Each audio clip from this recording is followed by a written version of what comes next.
የተከበራችሁና የተወደዳችሁ በዓለም ዙሪያ የምትገኙ ጣና ቴሌቪዥን ቤተሰቦች ከጣና ቴሌቪዥን ዜና ክፍል አክብሮታዊ ሰላምታችን ይድረሳችሁ። የጥር 28 ቀን 2018 ዓ.ም የጣና ቴሌቪዥን የሰዓቱን ዜናዎች ይዘንላችሁ ቀርበናል።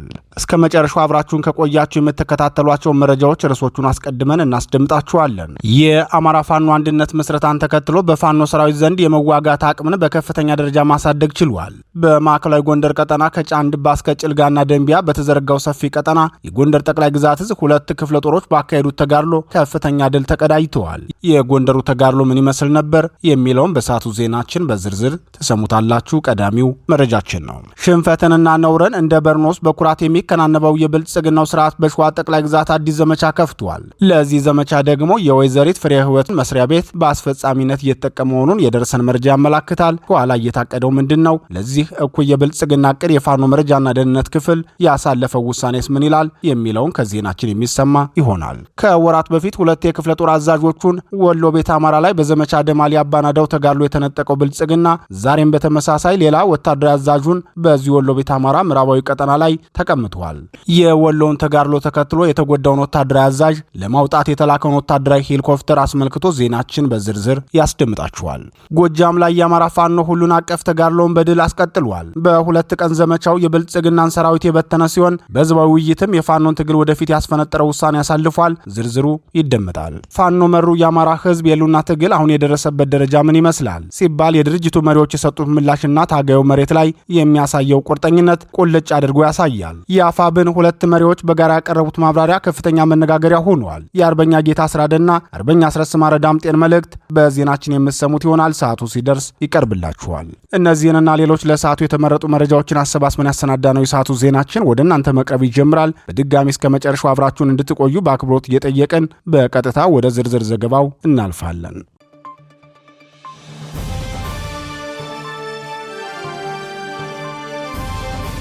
ክቡራትና ክቡራን የጣና ቴሌቪዥን ደጋፊዎች የአማራ ህዝብን ትግል ማዕከል በማድረግ ውግንናውን ለአማራ ህዝብ ማዕከላዊ ኮዝ ዘላቂ ጥቅምና የተቆጠሩ ጥያቄዎች ያደረገው ጣና ቴሌቪዥን ትግሉ የገጠመውን የስትራቴጂክ አመራር ክፍተት እንዲሞላ ህዝባዊ መሰረቱን አስጠብቆ እንዲቀጥል በማድረግና ሚዛናዊ የመረጃ ተደራሽነትን በጥራት በፍጥነትና በታማኝነት እያቀረበ የሚገኘውን የጣና ቴሌቪዥንን ለመደገፍ በርካቶች በምን እንደግፍ የሚል ጥያቄ ስታቀርቡልን መቆየታችሁ ይታወቃል።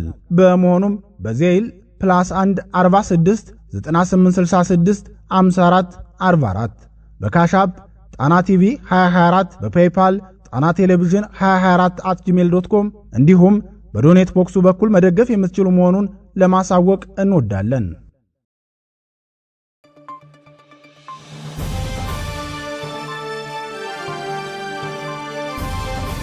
142 የብልጽግናን ኃይል መተናል። ፋኖ የአማራ ፋኖ ብሔራዊ ንቅናቄ ጎንደር ጠቅላይ ግዛት እዝ 2 ክፍለ ጦሮች በ3 ግንባሮች ባካሄዷቸው ተጋድሎች ከፍተኛ ድል መቀዳጀታቸው ታወቀ። በአርበኛ ሸርባ አሸነፍ የሚመራው ዞብልጃኖ ክፍለ ጦር በአርበኛ ክንዱ ከሚመራው ግዙፉ በጌምድር ክፍለ ጦር ጋር በቅንጅት ባካሄዱት ተጋድሎ ከ100 በላይ የብልጽግናውን ሰራዊት እርምጃ ሲወስዱበት ከ30 በላይ ቁስለኛና 12 ደግሞ እጁን እንዲሰጥ አድርገውታል። በዚህ ተጋድሎም ፋኖ 20 የነፍስ ወከፍ መሳሪያን ከብልጽግናው ሰራዊት ላይ ሲረከብ ከ5000 በላይ ተተኳሽም ገቢ በማድረግ የሎድ አቅርቦቱን ማሳደጉን አስታውቋል። የአማራ ፋኖ ብሔራዊ ንቅናቄ ጎንደር ጠቅላይ ግዛት እዝ በጌምድር ክፍለ ጦር ቃል አቀባይ አርበኛ ታደሰ መረድ ተጋድሎን አስመልክቶ ለጣና ቴሌቪዥን እንደገለጸው ዞብልጃኖ ክፍለ ጦርና በጌምድር ክፍለ ጦር ጥምረት ፈጥረው የጠላትን ኃይል ከበባ ውስጥ በማስገባት ጫንድባ፣ ጨውድባና ደንቢያ አካባቢ ከ2 ወራት በላይ የተጠናከረ ምሽግ ሰርቶ ህዝብን ሲዘርፍ ያወናብድና በህዝብ ላይ ከፍተኛ ሁከት ሲፈጥር የነበረውን የጠላት ኃይል አይቀጡ ቅጣት ቀጥተው ከባድ ኪሳራ አድርሰውበታል ብለዋል። ከረፋዱ 5 ሰዓት እስከ 6 ሰዓት በተካሄደው ከባድ የእጅ በእጅና የጨበጣ ውጊያ ታላቅ ድል የተቀዳጁት 2ቱ ክፍለ ጦሮች ውጊያው ወደ ጨበጣ የተቀየረው በደፈጣና በቆረጣ ከፍተኛ ኪሳራ አድርሰንበት መውጫ ሲያጣ ነው ወደ ጨበጣ ውጊያ የተቀየረው ሲል አርበኛ ታደሰ ተናግሯል።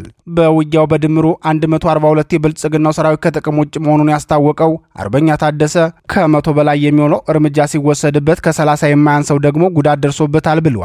አሁንም በፋኖ እጅ ላይ የሚገኙ 12 የብልጽግና ሰራዊት አባላት እጃቸውን ለፋኖ በመስጠት ህይወታቸውን ማትረፍ ችለዋል። የብሬንና የክላሽንኮቭ ተተኳሽ ለፋኖ ገቢ የሆነው ከ5000 ሲበልጥ 20 የነፍስ ወከፍ ክላሽንኮቭ መሳሪያም ፋኖ ገቢ አድርጓል። ይህን ሁሉ ኪሳራ ያስተናገደው የብልጽግናው ሰራዊት የተረፈውን ኃይሉን ይዞ በከፍተኛ ፍጥነት ማምለጡን ቃል አቀባዩ ጨምሮ ተናግሯል።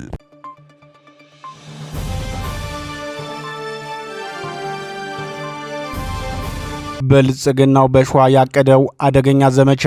የብልጽግናው ስርዓት በአማራ ፋኖ አንድ መሆን ክፉኛ ድንጋጤ የገባው ሲሆን የፋኖ አንድነት ተጠናክሮ ከመውጣቱ በፊት የተለያዩ ዘመቻዎችን እያካሄደ ይገኛል። በማህበራዊ ሚዲያ ሰራዊቱ በኩል ባሰማራው ቅጥረኛ ኃይሉ የአማራ ፋኖ ብሔራዊ ንቅናቄን ስም በማጉደፍና መሪዎቹን በማጥላላት የተጠመዱ ሲሆን ወታደራዊ ኃይሉንና የመንግስታዊ ተቋሙን መዋቅር በመጠቀምም ሸዋ ላይ ተጨማሪ ዘመቻ ከፍቷል። ከቀናት በፊት ጀምሮ ከአዲስ አበባና ከኦሮሞ ብሔረሰብ አስተዳደር ዞን ከፍተኛ ቁጥር ያለው ሰራዊት ያንቀሳቀሰው የብልጽግናው ስርዓት አሁን ደግሞ የኢንተርኔት አገልግሎትን በማቋረጥና ሰፊ ወታደራዊ ዘመቻ ለመክፈት እንቅስቃሴ ላይ ይገኛል። ይህን አስመልክቶ የአማራ ፋኖ ብሔራዊ ንቅናቄ ሸዋ ጠቅላይ ግዛት እዝ አጼ አምደ ጽዮን ኮር መረጃና ደህንነት ክፍል የጥንቃቄ መልእክት ለሰራዊቱ አስተላልፏል። የአጼ አምደ ጽዮን ኮር መረጃና ደህንነት ክፍል ለጣና ቴሌቪዥን በላከው የጥንቃቄ መልእክቱ የአማራ ፋኖ አንድነት በስርዓት ያስጨነቀው የብልጽግናው ስርዓት በእጁ ላይ የሚገኙትን ሁሉንም ካርዶች አቃጥሎ በመጨረስ ተጨማሪ አዲስ ስምሪት ለማድረግ አቅዷል።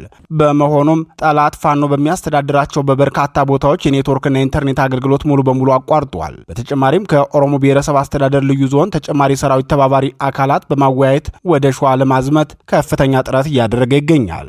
እንዲሁም ከወሎ ቤተ አማራ ከላላና ደገርን ያጸዳው ወደ ሸዋ እገባለሁ በማለት ከሁለት ቀን በፊት የቅዠት ዘመቻ መጀመሩ ይታወቃል። ለዚህ የሚያመቸው ዘንድ በበርካታ ቀጠናዎች የኔትወርክ አገልግሎት ሙሉ በሙሉ ያቋረጠ ሲሆን የዘመቻ ስያሜ የማያልቅበት ብልጽግና ተጨማሪ የሞት ሽረት አዲስ ዘመቻ ሊያደርግ እንዳቀደ የውስጥ መረጃዎች ያሳያሉ ሲል መልእክቱን ይጀምራል። የመረጃና ደህንነት ክፍሉ አክሎም በመሆኑም የአማራ ፋኖ ብሔራዊ ንቅናቄ አፋብን ሸዋ ጠቅላይ ግዛት እዝ የአጼ አምደ ጽዮን ኮርና የክፍለ ጦር አባላትና አመራሮች በሙሉ የተለመደውን ቅድመ ዝግጅት በማድረግ ወቅታዊ የጠላትን እንቅስቃሴ በሚገባ በመረዳት አስፈላጊውን ሁለገብ ጥንቃቄ በማድረግ የጠላትን ሰራዊት ለማስተናገድ ከምታደርጉ ከፍተኛ ዝግጁነት ጎን ለጎን ከጠላት ከርተው በገፍ ፋኖን እየተቀላቀሉ ለሚገኙ የስርዓቱ ሰራዊት አባላት ከበቂ እንክብካቤ ጋር ከፍተኛ ጥንቃቄ በተሞላበት አያያዝ ታደርጉላቸው ዘንድ ኩሩ ወቅታዊ የጥንቃቄ መልእክቱን ማስተላለፍ ይወዳል ብለዋል። የብልጽግናው ሰራዊት ተጨማሪ ኃይል ከአዲስ አበባ በተከታታይ ወደ ደብረ ብርሃን ሲያስገባ የሰነበተ ሲሆን በዞኑ በርካታ ቀጠናዎች ላይ የኢንተርኔት አገልግሎት ሙሉ በሙሉ መቋረጡም ታውቋል።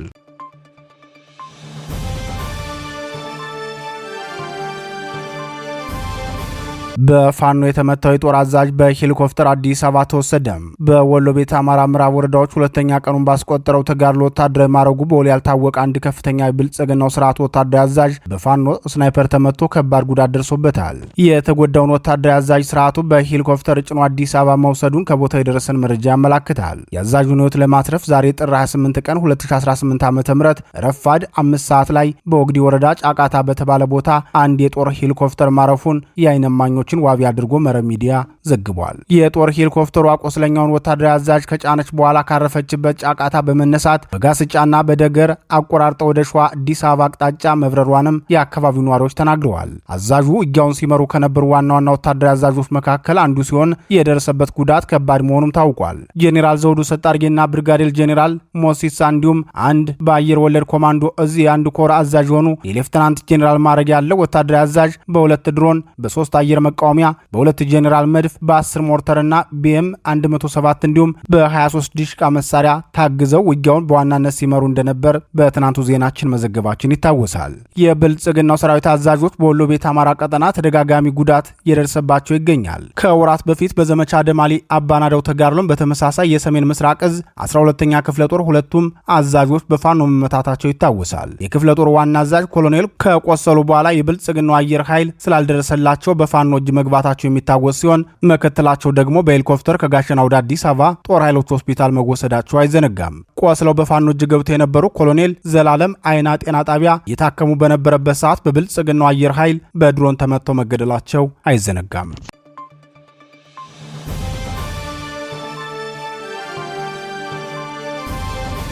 በሁለት ቀን ዘመቻ የፈረሰው የብልጽግና ጦር የአማራ ፋኖ ብሔራዊ ንቅናቄ አጼ ቴዎድሮስ 201ኛ ኮር በተከታታይ 2 ቀናት ባካሄደው ልዩ ዘመቻ የብልጽግናውን ሰራዊት ከፍተኛ ምት መምታቱን አስታውቋል።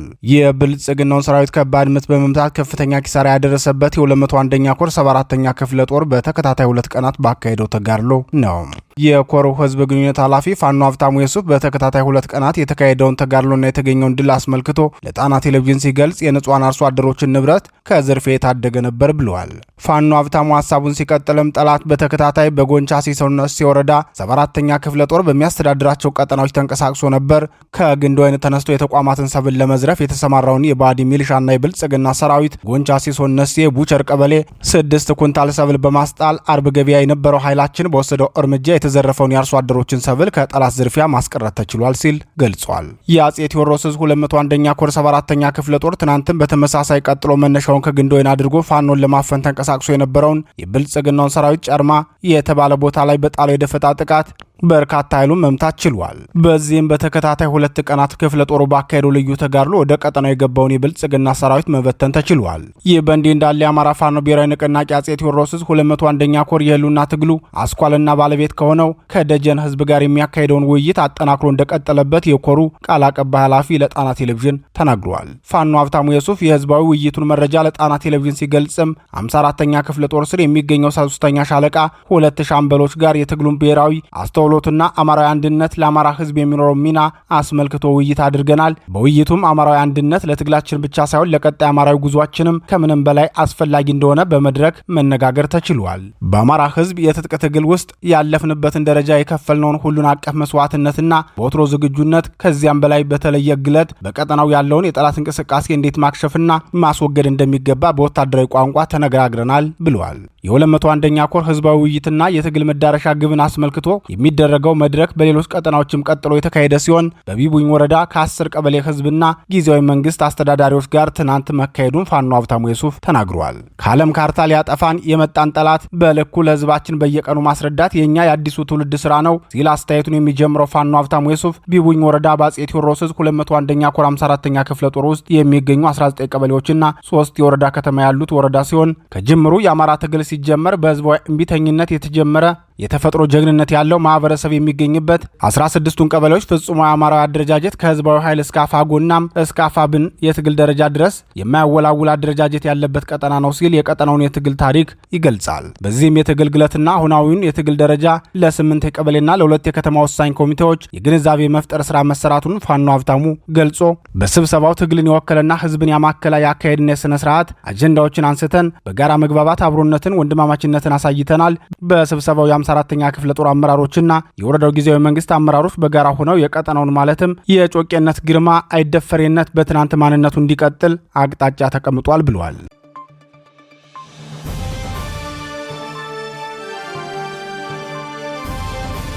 ለባዴን ጩኸት ምላሽ አንሰጥም። አርበኛ ጌታ የአማራ ፋኖ ብሔራዊ ንቅናቄ አፋብን የአንድነት መስረታውን አስመልክቶ ትናንት ለመገናኛ ብዙሃን የአንድነቱ ኮሚቴዎችና ታዛቢ ሽማግሌዎች ማብራሪያ መስጠታቸው ይታወሳል። በዚህ ማብራሪያ መርሃ ግብር ላይ የተገኙት የድርጅቱ ፖለቲካ መምሪያ ኃላፊው አርበኛ ጌታ አስራደና የህዝብ ግንኙነት መምሪያ ኃላፊው አርበኛ አስረስማረ ከመገናኛ ብዙሃን ለቀረበላቸው ጥያቄዎች ምላሽ ሰጥተዋል። ስለ አማራ ወሰንና ማንነቶች፣ ስለ ኃይል አሰላለፍ፣ ስለ ድርድርና ስለ አማራ አንድነት ለቀረቡላቸው ጥያቄዎች ማብራሪያ የሰጡት ሁለቱ የአፋብን መሪዎች የአማራ ፋኖ ብሔራዊ ንቅናቄ የተመሰረተው በጠላት አጀንዳ ተጠልፎ ለእያንዳንዱ ጩኸት ምላሽ ለመስጠት ሳይሆን ወታደራዊ ዲሲፕሊን፣ የፖለቲካ መዳረሻ ግብና የአማራዊ አንድነት አታጋይ ድርጅትን ለማቆም ነው ብለዋል። አርበኛ አስረስማረ ዳምጤ ኮሽ ባለ ቁጥር እየወጣን እንድንናገር አትጠብቁ፣ ድርጅት ያቋቋም ነው መንግስት ለመሆን እንጂ እጅ ለመስጠት አይደለም ብሎ ሲናገር፣ አርበኛ ጌታ አስራደ በበኩሉ ለባዲን አክቲቪስት ምላሽ አልሰጥም፣ የአማራ ርስቶችና ማንነቶች አፋብን የማይደራደርባቸው ቀይ መስመሮች ናቸው ብለዋል። ሁለቱም የአማራ ፋኖ ብሔራዊ ንቅናቄ መሪዎች ከሰጧቸው ማብራሪያዎች መካከል የተወሰነውን ክፍል በዚሁ የዜና ሰዓታችን እንድትከታተሉት እናቀርብላችኋለን። እውነት ለመናገር ድርጅቱን ለመተቸት ወይ ለመተቻቸት ኮሜንት ለማድረግ የሚያበቃ ስራም ጊዜም አለ ብዬ አላስብም። በጣም ጥቂት ቀናት ነው ያለፉት ድርጅቱ ከተመሰረተ። ድርጅቱ አናቱ ይመስረት እንጂ የእዝ አደረጃጀቶች፣ የኮር አደረጃጀቶች፣ የክፍለ ጦር አደረጃጀቶች ገና ያልተጠናቀቁም። በተለይ በየቀጠናው ያሉ 2 እዞች ያሉባቸው በዋናነት ሸዋና ጎንደር ገና የአመራር ውህደት እየተከናወነ ነው ያለው። የሰራዊት ውህደት ወደፊት ይከናወናል ማለት ነው። እነኚህን ስራዎች ሁሉ እያከናወነ ያለ አመራር ነው። ባለፉት ጥቂት ቀናትም በተወሰነ ደረጃ ለህዝብ ይፋ በተደረጉ የፒአር ስራዎች አብዛኞቹ ነገሮች ላይ ምክንያታዊና ፌር ለመሆን በተለይ የድርጅት መስረታ ሂደቱ በከፍተኛ አመራሮች አማካኝነት እንዲብራራ በማድረግ ስራዎች ለመስራት ተሞክረዋል። እነኚህ ነገሮች ሊታረቁ ሊስተካከሉ የሚችሉት ከምንመራበት መስመርና መርህ አንፃር ነው። በዋናነት የድርጅቱ ስትራቴጂክ እቅድ እየተዘጋጀ ነው። ከዚህ ስትራቴጂክ እቅድ የተቀዱ ደግሞ ሌሎች በየዘርፉ የሚታቀዱ የ3 ወር የ6 ወር የስራ እቅዶች ይኖራሉ። ከነኚህ የስራ እቅዶቻችን መካከል በተለይ በህዝብ ግንኙነት ዘርፍ በዋናነት የሚዲያ ዘርፉ ጋር ደረጃውን የጠበቀ ፎርማል የሆነ ግንኙነት እንዲኖር ማድረግ ነው። ነሰርሊ በቃለ ምልልስ ወይ ደግሞ አየር ላይ በሚሉ ውይይቶች ብቻ ሳይሆን ቀደም በሰፊው እንደሄድኩበት በጋራ አጀንዳዎችን የመቅረጽ በጋራ ጠላት ላይ የማተኮር ከእርስ በርስ ፍትጊያ የመውጣትና በጣም በርካታ ሊሰሩ ቢገቡ ተቋማትን የማቋቋም ስራዎች ይኖራሉ። ይሄንን አብረን ነው የምንሰራው። ሆኖም ለግለሰቦች ስሜት ወይ ደግሞ የሆነ ቡድን ለሚያነሳው ስፔኩሌሽን ተብሎ የሚሰጥ መግለጫ የሚሰጥ ማብራሪያ የለም። በእያንዳንዱ ጉዳይ ላይ መቼ ምን ማለት እንዳለበት መወሰን የሚችል አመራር እንዳለ ማመን አለባችሁ። መጀመሪያ ድርጅቱ ያለ አመራሮች ድርጅት ሊሆን አይችልም። አመራሩን የማያምን የትግል ደጋፊ፣ አመራሩን የማይቀበል፣ አመራሩ የሚሰጠው መመሪያ የማይተገብር ሰራዊት ትግልን ሊመራ ከዳር ሊያደርስ አይችልም። ስለዚህ በየትኛውም የድርጅቱ ስራዎች ውስጥ የሚወሰኑ ውሳኔዎችን ማክበር መተግበር ያስፈልጋል። ጥያቄ ካለ በውስጥ መጠያየቅ ይኖራል፣ ይቀጥላል። ለነዛ ጥያቄዎች ደግሞ አግባብ የሆነ ምላሽ መስጠት ያመራሩ ድርሻ ነው የሚሆነው። ከዛ ውጭ ንፋስ ሽው ባለ ቁጥር መንኳኳት ከዚህ ድርጅት የሚጠበቅ አይደለም። የህዝባችንን ስነልቦና የትግላችንን ባህሪ የተሸከምነውን የትግል ኮዝም የሚመጥን አይደለም። አንዳንዱ ነገር እንደው በግድን ተናገሩት ተብሎ ካልሆነ በስተቀር ለአማራ ህዝብ ኮዝ ለአማራ ህዝብ ማንነት ርስት አጽመ ርስትና ሌሎች መሰረታዊ ጥያቄዎች በመቆም የዚህን ድርጅት አመራር ማንም አይቀድመውም። ፋኖን የሚቀድም ማንም የለም በእርግጠኝነት የምናገረው። ምክንያቱም ይሄ ህይወት በመስጠት ያሳየነው አቋም ነው፣ ያሳየነው ቁርጠኝነት ነው። ነገር ግን እንደ ተቋም ማንም እየተነሳ ከዚህ በፊት አልፎ አልፎ ይደረግ እንደነበረው አንድ ግለሰብ ወይ የሆነ አካል የፈለገውን መንገድ የሚያራምድበት ሁኔታ አይኖርም። በስርዓት በንግግር በሰነድ በውይይት ስትራቴጂክ ሊደርሺፕን መሰረት ያደረገ አተያይ ታይቶ ነው እያንዳንዱ ውሳኔ የሚወሰነው፣ እያንዳንዱ ኮሙኒኬሽን የሚደረገው። ቀደም በተናግሬዋለሁ። አንዳንዱ ነገር የጠላት አጀንዳ ነው፣ በትክክል የጠላት አጀንዳ ነው። በዚህ ጉዳይ ላይ አቋም ካላሳያችሁ የሚሉን የአገዛዙ አክቲቪስቶች ናቸው። የአገዛዙ አክቲቪስቶች አጀንዳ ሊሰጡን አይችሉም። እነሱ ለሚሰጡን አጀንዳም መልስ መመለስ አለብን ብለን አናምን። የራሳችን አጀንዳ አለን፣ ምንሞትለት ዋጋ ምንከፍልለት፣ ሰራዊታችን ዋጋ እየከፈለለት ያለ የሞተለት ያለ አጀንዳ አለ።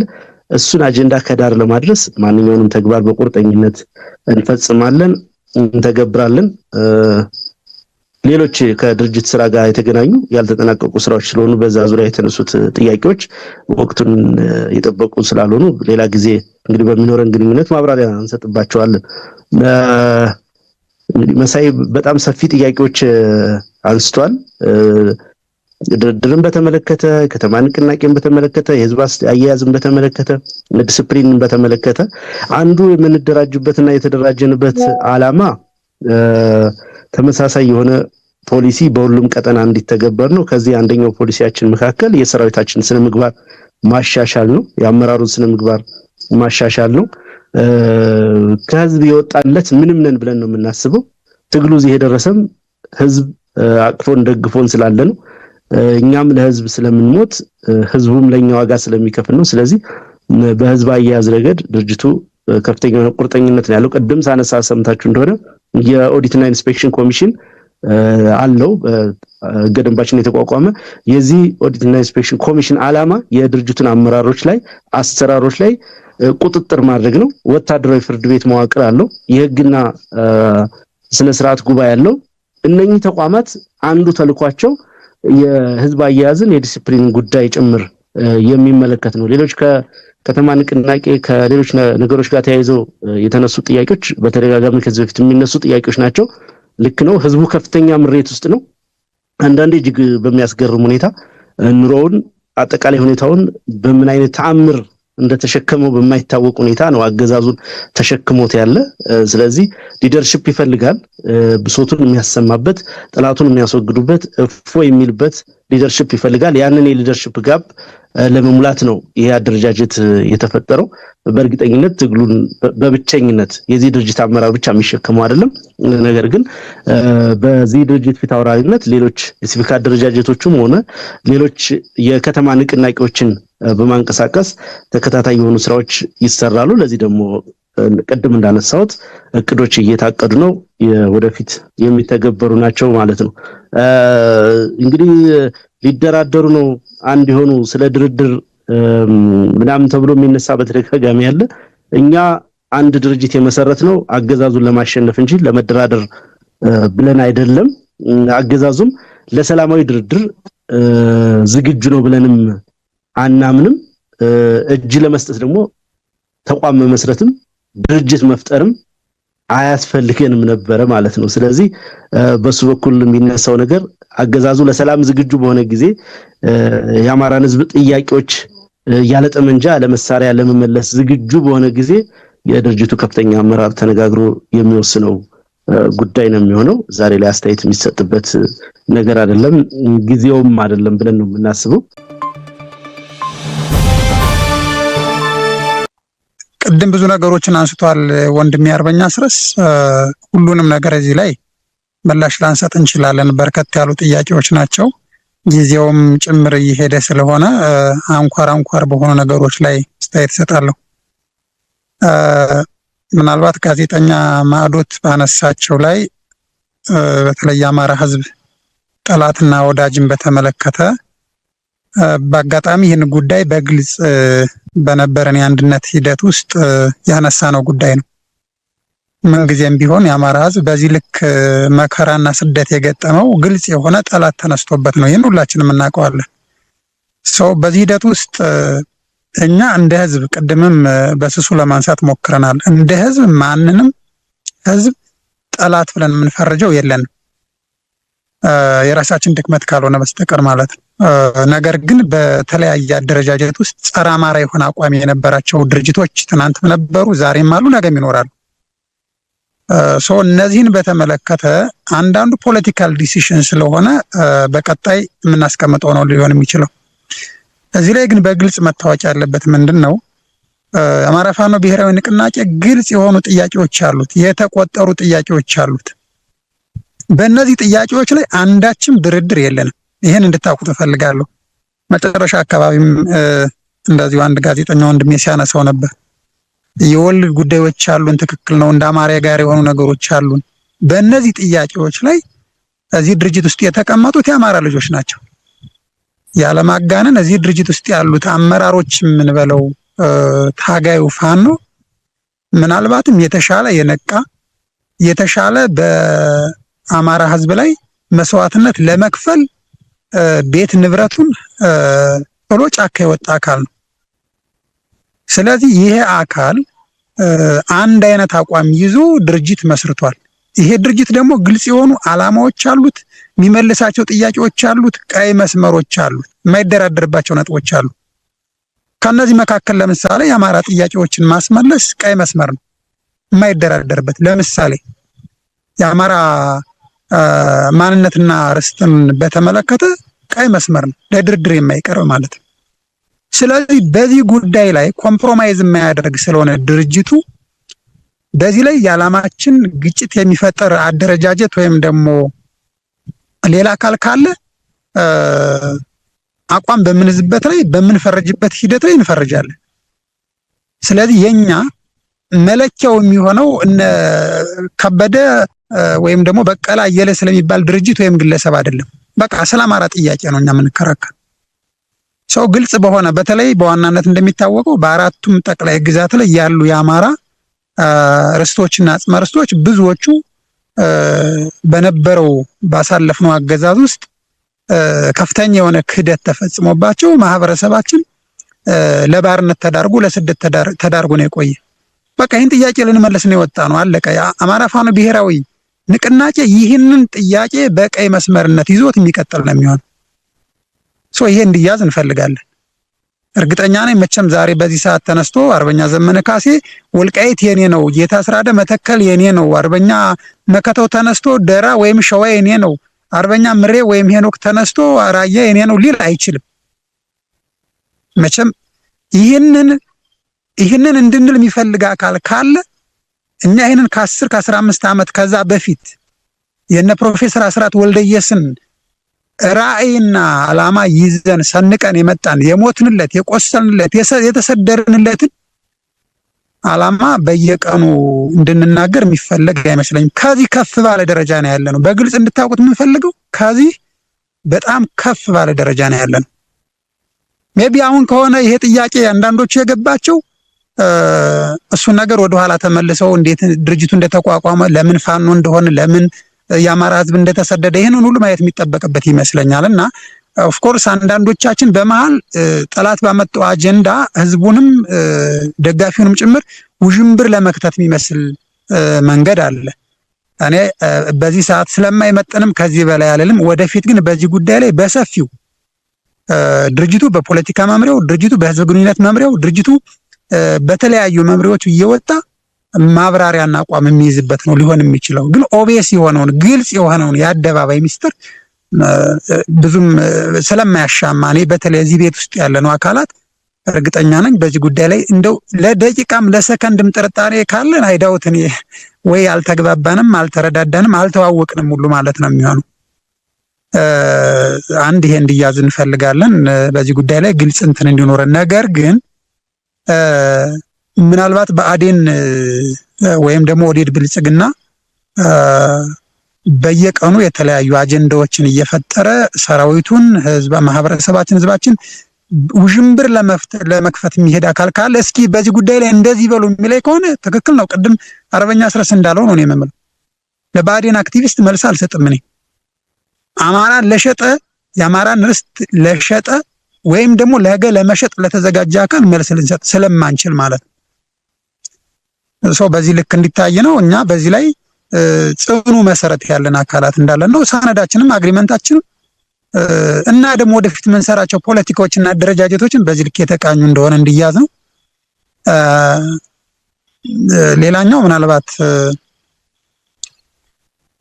ከዚህ የህዝብ ጥያቄ ጋር ተያይዞ ነው በየጊዜው የሚነሱ ቅሬታዎችም ካሉ በተለይ እውነት ሚዲያ ነው መሰል ይቅርታ ስምህን ስለዘነጋሁት ነው። የተነሱ ጥያቄዎች አሉ።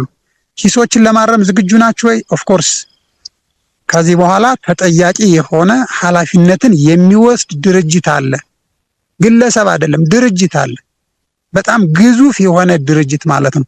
ቅድም ሲገለጽ እንደነበረው በጣም ግዙፍ የሆነ መዋቅር ያለው በመቶ ሺዎች የሚቆጠር ሰራዊት ያለው ድርጅት ነው ያለ። ይሄ ድርጅት ደግሞ ሂስን መቀበል ብቻ አይደለም፣ ሁሉንም ኦቨርናይት በአንድ ጀንበር አንፈታውም፣ አንመልስም። ይሄን እንድትዙልን እንፈልጋለን። ለምሳሌ ዛሬ በሚኖረው እንኳን ፕሮግራም ላይ እኮ ቅሬታ ያለው አካል እኮ ይኖራል። ይሄንን ነገ እናስተካክለዋለን። ነገ የሚኖረውን ቅሬታ ከነገ ወዲያ እናስተካክለዋለን። ሁሉንም በአንድ ጊዜ ግን አናስተካክልም። ያለንበትን ኮንቴክስት ታውቁታላችሁ። በጣም በርካታ አጀንዳዎች በርካታ ትናንትና ብዙ መስቀለኛ መንገዶችን አልፈን ነው ከዚህ የመጣ ነውና በሂደት ችግሮችን እንድንፈታ እንድናስተካከል እንድታረሙንና እንድንተራረምም ጭምር በዚህ አጋጣሚ ነው መጠየቅ የምፈልገው። ግን በእያንዳንዱ ጉዳይ ላይ ደግሞ አሁን ባለው ድርጅት ላይ አጀንዳ ሊፈጥር በሚችል መንገድ ወይንም ደግሞ ሁሉንም ነገር በአንድ ጀንበር ልናስቀምጠው እንደማንችል እንዲያዝ ለማለት ነው። በጣም ወሳኝ ጥያቄ አሁን ያለው አገዛዙ ቢወድቅ እና የፓወር ቫኪዩም ቢፈጠር መሙላት የምትችሉበት ቁመና ላይ ናችሁ ወይ? በዚህ ላይ ምን እቅድ አላችሁ የሚለው ይሄ መሰረታዊ ጉዳይ ነው። ትክክል ነው። ምናልባት አሁን ባለው ሁኔታ ላይ አገዛዙ ምንድነው ጸጉራም ውሻ አለ ሲሉት ሞቶ ይገኛል እንደሚባለው ነው። ምናልባት ሚዲያ ወይም ደግሞ የሆነ ነገር ሊኖረው ይችላል አገዛዙ አሁን ባለው ቁመና። ከዛ ውጭ ግን ውስጡን ህዝባችን ስለሚያውቀው መቼ ሊወድቅ እንደሚችል አናውቅም። ይህንን ክፍተት ለመሙላት በአንድ በኩል እንደ አማራ ፋኖ ብሔራዊ ንቅናቄ ግዙፍ የሆነ መዋቅር አለው። በነገራችን ላይ ያው በራሱ ጊዜ የትግሉ ባህሪ ስለሆነ ኢንስቲትዩሽናል ስላልሆነ ነው እንጂ በጣም በርካታ የወታደራዊ ጠበብቶች አሉ፣ ጄኔራሎች አሉ፣ ኮሎኔሎች አሉ፣ በጣም ብዙ ወታደራዊ መኮንኖች አሉት። ምናልባትም አገዛዙ ውስጥ ካሉት የተሻለ ዕውቀት፣ አቅም፣ ህዝባዊነት ያላቸው ልምድ ያላቸው የጦር መኮንኖች አሉት። ፖለቲከኞች አሉ፣ በጣም ብዙ ፒኤችዲ ያላቸው አሉ፣ በሕክምና ዶክትሬት ያላቸው አሉ፣ መሐንዲሶች አሉ። በየትኛውም የሙያ ዘርፍ ዲግሪም በሉት ማስተርም ሶስተኛ ዲግሪም ያላቸው በርካታ አካላት አሉ። ይህን ወደፊት ስለምናየው ነው። በእያንዳንዱ ተቋም ውስጥ በእያንዳንዱ መምሪያ ውስጥ እና አደረጃጀት ከድርጅት እስከ ታች እስከ ሻለቃ ድረስ ባለው መዋቅር ውስጥ አሁን ወደፊት የህዝብ አስተዳደር መዋቅር ይኖራል። በዛ ሂደት ውስጥ በግልጽ እናየዋለን ማለት ነው። ስለዚህ እውነተኛ ሀቀኛ አማራ ልጆች አንገታቸውን ደፍተው ትግሉ ውስጥ ያሉ ድርጅቱን በዚህ ቁመና እንዲደርስ ያደረሱ ስላለ ያንን ፓወር ቫኪዩም ሊሞላ የሚችል ቁመና አለ። ነገር ግን አገር ስንረከብ አማራ ፋኖ ብሔራዊ ንቅናቄ ብቻውን አገር ሊያስተዳድር አይችልም። ስለዚህ ኢትዮጵያውያን ወንድምናቶቻችን አብረውን እንዲቆሙ እንፈልጋለን። ለዚህ ደግሞ ተግተን እንሰራለን። ለዚህ የሚሆን ደግሞ ፕላትፎርም አለን። ድርጅቱ ይህን እየገመገመ በተለይ በአማራ ጥያቄ ላይ በአማራ ጥያቄዎች ላይ ግልጽ የሆኑ የአማራ መሰረታዊ ጥያቄዎቻችን አሉ። የማንነትና ወሰን ጥያቄ አለ። የትርክት ስሁት የሆነ ትርክት አለ። የህገ መንግስት ጥያቄ አለ። የኢኮኖሚ፣ ማህበራዊ፣ ፖለቲካዊ ጉዳዮች ስብራቶች አሉ። እነዚህን ግልጽ በሆነ መንገድ ተወያይተን አንድ አቋም የሚይዝ ሪኮግናይዝ የሚያደርግ የኢትዮጵያን ውድቀት የሚረዱ አደረጃጀቶች፣ ተቋማትና በየትኛውም ዘርፍ በትጥቅ ትግልም ይሁን በፖለቲካ ትግልም ይሁን በሰላማዊ ትግልም ይሁን በየትኛውም አደረጃጀት ሂዩጅ የሆነ ይህንን አገዛዝ ለመጣል እየታገለ ያለ አካል አለ። ከሱ ጋር አብረን እንሰራለን፣ እንደራጃለን፣ እንቀናጃለን። በዛ መንገድ ህዝባዊ መንግስት ወደፊት የምንመሰረትበት እድል ይኖራል ማለት ነው። ያን ቫኪዩም በፍጥነት ለመሙላት ግን የቅድመ ዝግጅት ስራዎች አሁን ድርጅቱ እየሰራ ነው ያለው። ሁላችንም በዛ ልክ መቃኘት መቻል አለብን።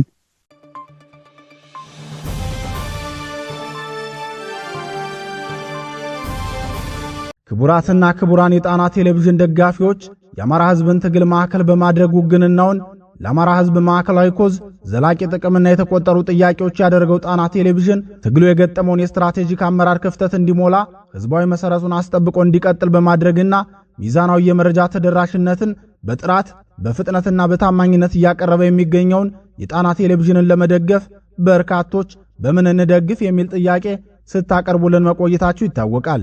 በመሆኑም በዜል +1 46 9866 54 44 በካሻፕ ጣና ቲቪ 2024 በፔይፓል ጣና ቴሌቪዥን 2024@gmail.com እንዲሁም በዶኔት ቦክሱ በኩል መደገፍ የምትችሉ መሆኑን ለማሳወቅ እንወዳለን።